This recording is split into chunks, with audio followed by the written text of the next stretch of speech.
I will highlight four areas: the prevalence and incidence of diabetes mellitus, the impact of type 2 diabetes on the development of cardiovascular disease, the risk of acute coronary syndromes in the patient with type 2 diabetes mellitus, and additional metabolic targets in the patient with type 2 diabetes mellitus.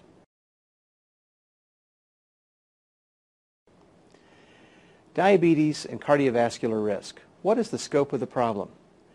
Well, the prevalence and incidence of type 2 diabetes mellitus is increasing at nearly epidemic rates in the United States. The worldwide burden of cardiovascular disease and diabetes are increasing in parallel.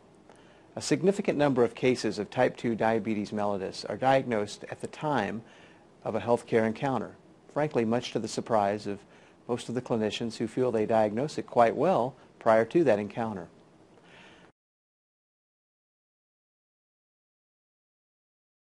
Let's look at this map of the United States taken in 2008. It highlights in various color schemes the prevalence of type 2 diabetes. The more red or orange the color, the higher the prevalence of type 2 diabetes. You can see in the Rocky Mountain and Pacific Northwest states, those states highlighted in green, the prevalence of type 2 diabetes is quite low, reflecting really healthy populations and populations that are physically quite active.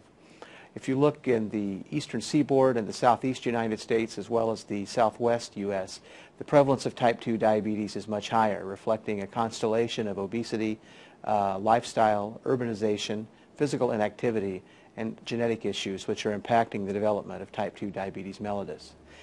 This particular map has been produced about every 5 to 10 years, and a consistent trend has been that more and more states are turning red or orange as we go through each new decade. So the prevalence of type 2 diabetes is increasing in the U.S., frankly, at alarming rates.